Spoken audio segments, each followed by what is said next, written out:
Hello everyone. Doctor बदल लिए, दवाइयाँ बदल ली और दवाइयाँ रखने की जगह भी बदल ली, लेकिन तकलीफ़ें नहीं बदली। क्या आप भी आपके घर में बहुत सारे फ्रीक्वेंटली हेल्थ इश्यूज फेस कर रहे हैं? तो फिर अभी इट्स हाई टाइम आपको अपने घर का वास्तु चेक करने की ज़रूरत है। तो वास्तु चेक करना यानी बेसिकली आपको क्या करना है?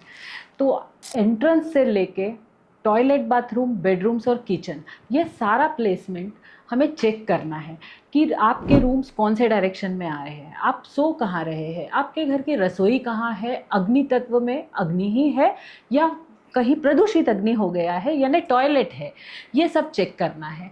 लेमैन ये सब चेक नहीं कर सकता, इसके लिए आपको हमें कांटेक्ट करने की ज़रूरत है। हम टू द स्केल पूरा आपके घर का नक्शा बनाएंगे, उसमें वास्तु का ग्रिड डालेंगे और फिर देखेंगे कि आपकी तकलीफ़ का कॉज कहीं आपके घर में तो नहीं है।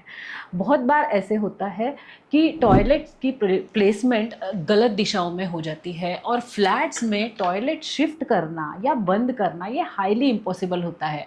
बहुत बार मुझे क्लाइंट्स बोलते हैं कि मैडम हम तो ये टॉयलेट यूज़ ही नहीं करते, हमें पता है ये ईशान में है, हम ये यूज़ नहीं कर सकते। लेकिन अगर आपने टॉयलेट यूज़ नहीं किया है लेकिन वहाँ पे वो चीज़ है, तो आप उसका यूज़ किसी दूसरी तरह से कर सकते हैं। क्या आप उस एरिया को डाइनिंग एरिया बना सकते हैं? नहीं ना।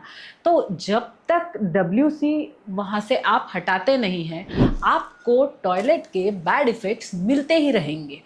अब फ्लैट सिस्टम में जहाँ डब्ल्यूसी हटाना पॉसिबल नहीं है, वहाँ आता है रेमेडीज़ का मेन रोल।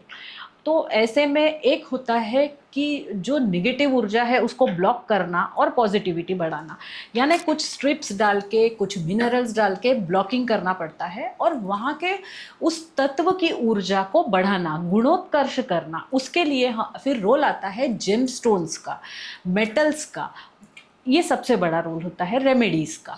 बहुत बार इंटीरियर डेकोरेशन के दौरान हम एक मिस्टेक कर देते हैं कि वॉल टू वॉल इंटीरियर करते हैं और इस चक्कर में ऐसा होता है कि उस घर में लेंथ और ब्रेड के प्रोपोर्शन को बिल्डर ने भी ध्यान में नहीं रखा होता है। बहुत बार एक आधी दीवार, टॉयलेट, एक आधा कमरा, इसमें से कुछ या हाफ पोर्शन ब्रह्मस्थान में आ जाता है।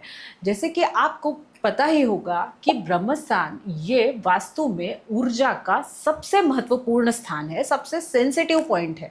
अब अगर ब्रह्मस्थान में आप कोई भी वेट क्रिएट कर देते हैं, अगर स्ट्रक्चरल इसमें वहाँ पे कोई पिलर आ जाता है, तो ये एक महादोष बोला गया है, क्योंकि ब्रह्मस्थान नाभि स्थान है।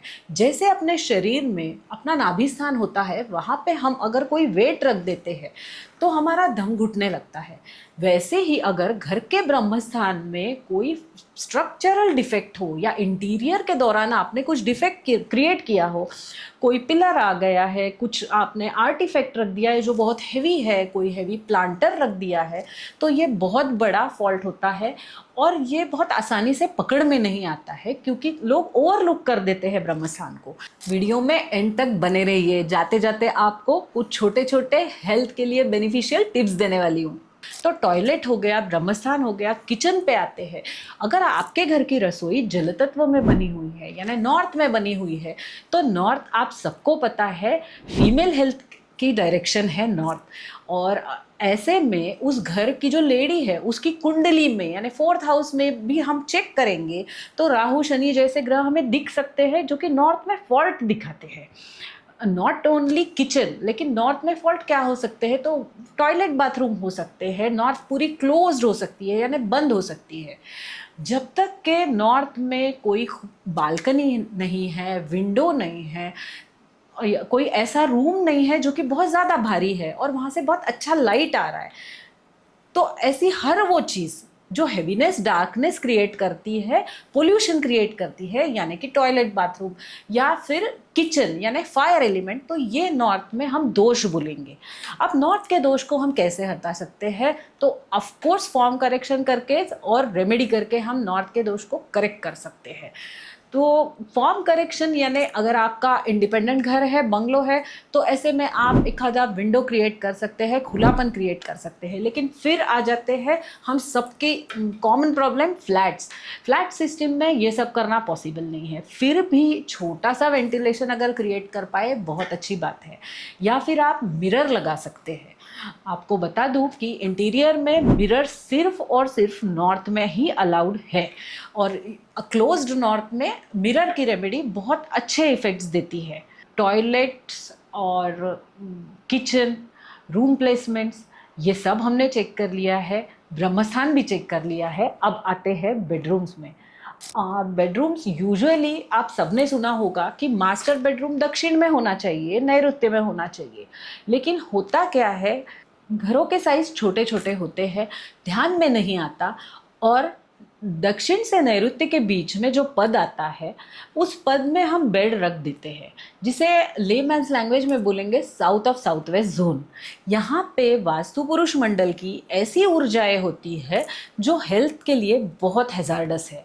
तो अगर गलती से आपकी फ़ोटो वहाँ पे आ गई, आपका बेड वहाँ पे आ गया, तो और वो प्रोलॉन्ग रहा, मतलब हम कोई फ़ोटो अगर किसी दीवार पे लगाते हैं तो साल 2 साल तो वो हटती ही नहीं है। तो जब कोई चीज़ प्रोलॉन्ग पड़ी रहती है तभी वो उसके पॉजिटिव या नेगेटिव इफ़ेक्ट्स देती है। तो इस तरह से आपको अपने घर के हर एक जोन को चेक करना है, हेल्थ वाइज वो हमें क्या इफ़ेक्ट दे रहा है। बहुत स्पेसिफिकली कहा जाए तो मेल्स के लिए आप south east, south south west check कर सकते हैं। फीमेल्स के लिए आप नॉर्थ नॉर्थ ईस्ट चेक कर सकते हैं। हेल्थ की टिप्स की अगर मैं बात करूं तो ये बोल सकती हूँ कि उत्तर और ईशान के बीच में जो नॉर्थ ऑफ नॉर्थ ईस्ट पद होता है वो क्लटर फ्री रखिए, वेट फ्री रखिए, शार्प ऑब्जेक्ट्स मत रखिए, और डेली लेने की दवाइयाँ आप वहाँ ले सकते हैं। बेडरूम्स की बात करें तो भूल के भी उत्तर दिशा की ओर सर करके ना सोए। ये अर्थ की ग्रेविटेशन का जोन होता है और अपना नेचुरल ग्रेविटेशन जो होता है टुवर्ड्स साउथ होता है। तो आपको हेड हमेशा टुवर्ड्स साउथ रखना है। आप घर में कलर स्कीम्स मतलब लेते हुए, कोई भी थीम लेते हुए ये ध्यान रखें कि बहुत ज़्यादा डार्क कलर्स ना ले। आपको कलर्स ऐड ही करने हैं तो आप बहुत ही लाइट सटल पेस्टल शेड्स का यूज़ कीजिए।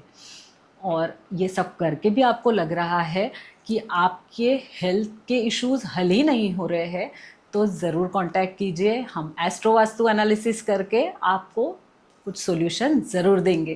Thank you.